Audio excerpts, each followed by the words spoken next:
Hello, this is Dr. Grande. Today's question is, can I analyze the case of Jill Coit? Just a reminder, I'm not diagnosing anybody in this video, only speculating about what could be happening in a situation like this. If you enjoy this video, please like it, subscribe to my channel, and consider supporting me on Patreon.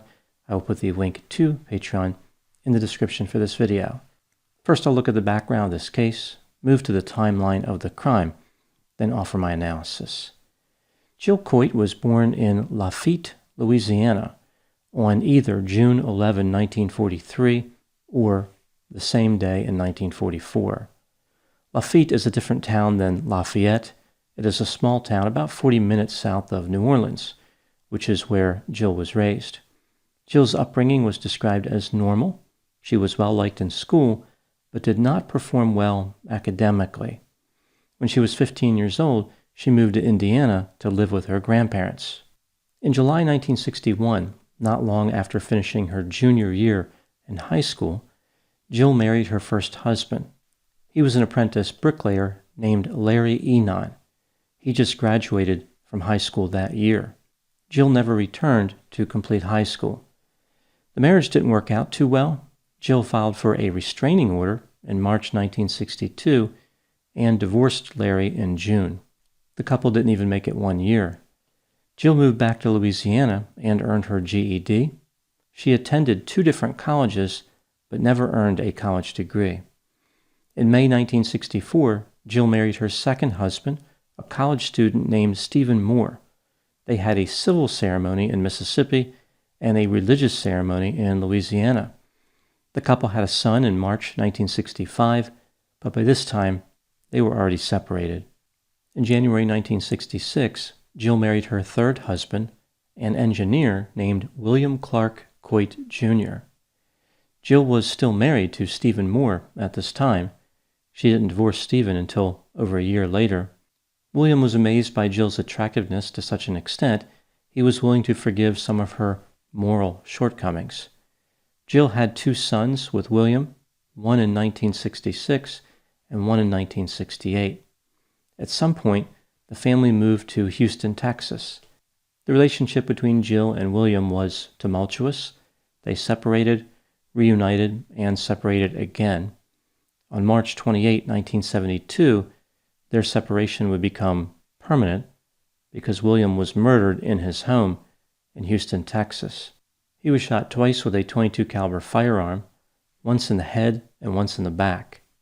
Jill was obviously the prime suspect. She realized that she may be in some trouble and hired an attorney. She was never charged in connection with the murder.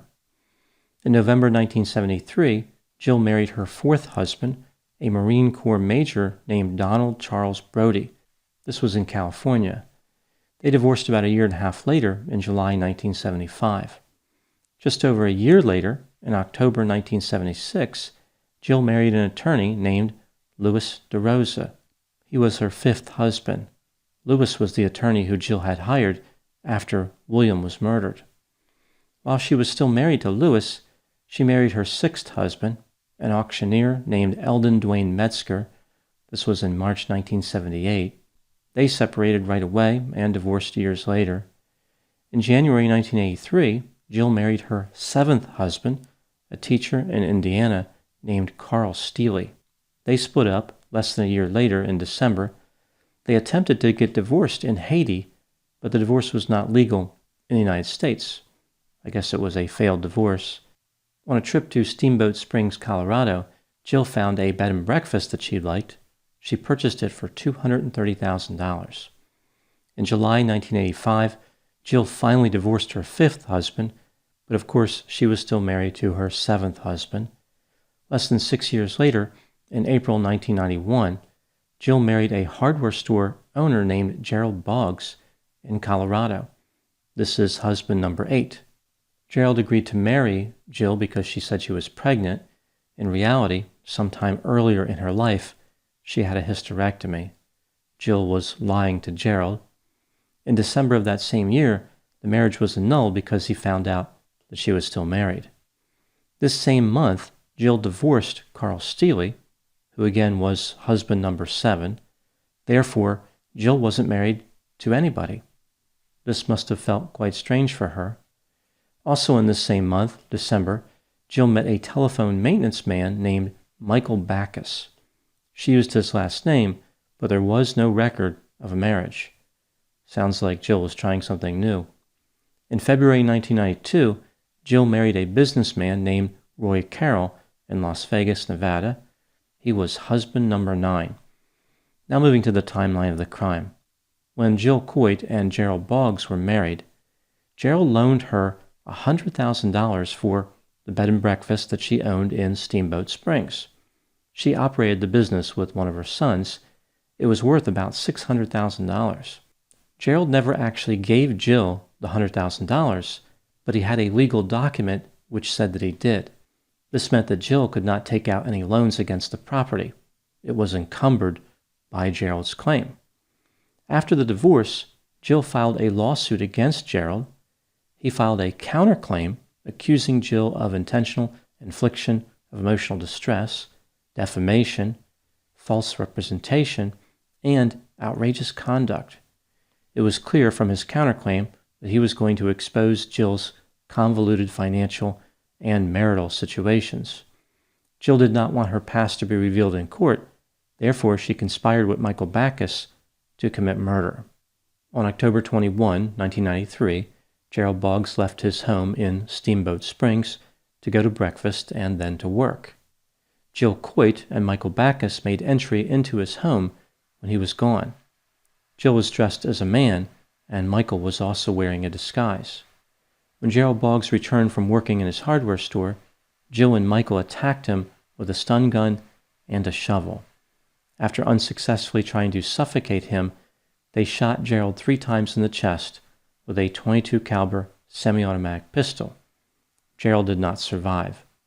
The police believe that Jill is the one who actually pulled the trigger.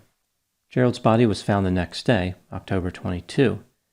Witnesses had spotted 2 suspicious people near Gerald's home on October 21. They reported that one of the people was clearly a woman dressed as a man. It appears as though Jill's disguise was not very convincing. Jill and Michael were arrested for murder. Eventually, they were both convicted of first-degree murder and conspiracy to commit murder, and sentenced to life in prison without the possibility of parole. Now moving to my analysis. Here are my thoughts on a few areas that stood out to me in this case. Item number 1, Jill did not perform well in school, and she really struggled with math in particular. But she was financially savvy in a criminal way. Jill became involved in complex financial dealings with several of her husbands and ended up with hundreds of thousands of dollars. In addition, she owned several businesses at various times in her life, including an ad agency, a noodle factory, a farm, and a bed and breakfast. Jill's primary motivator in life was money. She engaged in a number of questionable behaviors to gain money in addition to what she did with the multiple marriages. For example, she pretended to have a child to collect child support. She was adopted by a wealthy man in California and inherited his assets after he died, and she avoided lawsuits by changing her identity. Item number 2, Jill was able to attract husbands due to her physical appearance. Many of her husbands acknowledged that Jill's behavior was erratic, inappropriate, disturbing, devoid of morals, and callous. However, they were really attracted to her physically, and that's why they stayed with her. Jill had taken acting classes, worked as a model, and at one time was a beauty queen. She was obsessed with her physical appearance and frequently lied about her age. That's why it's not clear what year she was born. As Jill grew older, her birth date also advanced in age. She started out using 1943 or 1944. By the time she was in her late 40s, she claimed that she was born in the 1950s. If she had never been convicted of murder, her birth date may be in the 80s or 90s by now. Item number 3, Jill was a careful killer in many ways. If she was responsible for the murder of William Coit, she did not leave any evidence behind. Jill and her boyfriend Michael were cautious when they murdered Gerald Boggs. They did not leave any evidence behind. No DNA, no fingerprints. They did not steal anything. The murder weapon was never found. They used disguises, although Jill's was unconvincing, and Jill set up an alibi, which almost helped her escape justice because investigators had trouble determining Gerald's time of death. Jill did make a few mistakes. For example, the police found inculpatory items in her car, like a map of Mexico, a few wigs, and a stun gun. The real problem for Jill, however, was that she talked to people about the murder. Jill had a lack of insight. She didn't realize how people viewed her statements, and she misjudged how loyal people would be to her. After the murder, she contacted one of her sons and told him, "It's over, and it was messy." Prior to the murder, Jill pretended to be a doctoral-level mental health professional and provided what she referred to as counseling to people for a while. She asked one client for an untraceable gun before eventually offering them $1,000 to kill Gerald Boggs. Jill claimed that Gerald had committed horrible offenses against a girl, but was too well liked in the community to be arrested by the police. One has to wonder how Jill ever introduced the topic of a murder conspiracy into therapy. Did she say something like, "You seem depressed and anxious today.